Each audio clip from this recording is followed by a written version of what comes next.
Lookup tables? Yes. Lookup tables, wow.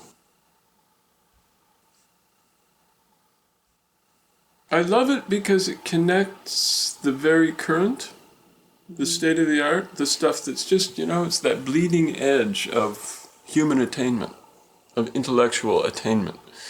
I love that it connects with a bunch of old stones sticking out of the ground, or, making a big circle on some big arid plateau up, down in Utah or something.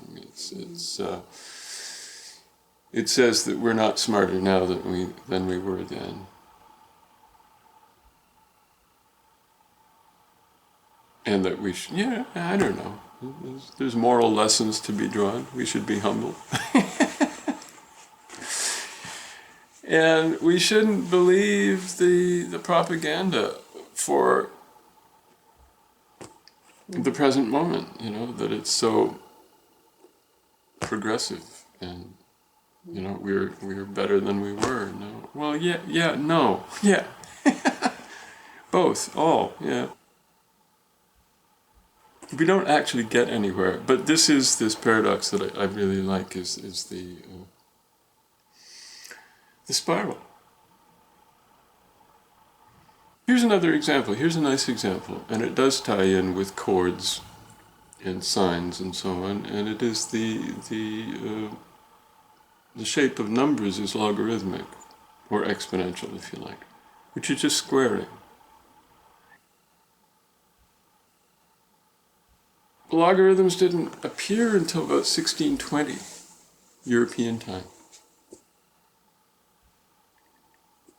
And this guy, John Napier, took about 20 years to compile the first table of logarithms. But essentially, Ptolemy, Claudius Ptolemaeus had done the same thing 1,500 years before. Modulo times 2. Chords are like sine functions times 2. It's that simple. It's just... So it was implicitly there. And it was implicitly there 500 years before that, or 600 years, or I'm sure like 1,000 years, or 2,000 years.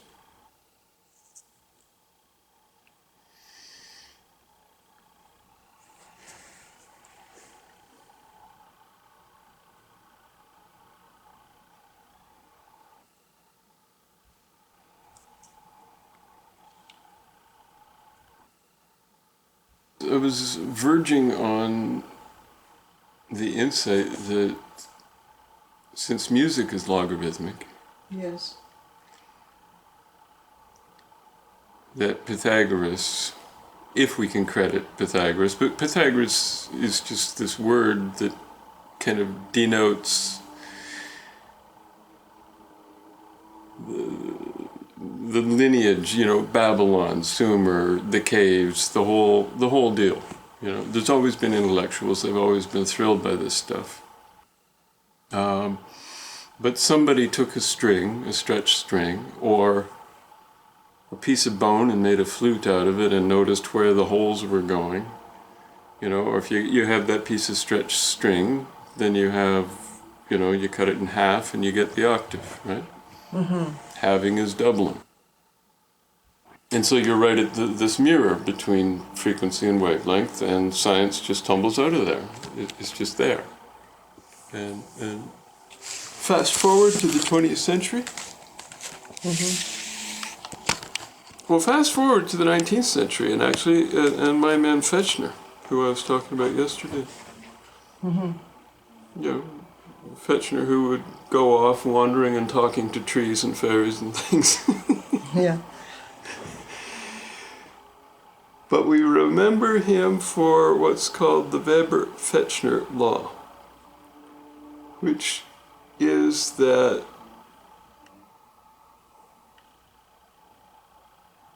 the intensity of sensory stimulation in any sense medium whatsoever is log-scaled. It's logarithmic. And that would be extended, you can extend that to memory. You can extend that to your own memory of your own life. And it's a bit of a paradoxical thing, because what has happened really recently looms largest in your memory.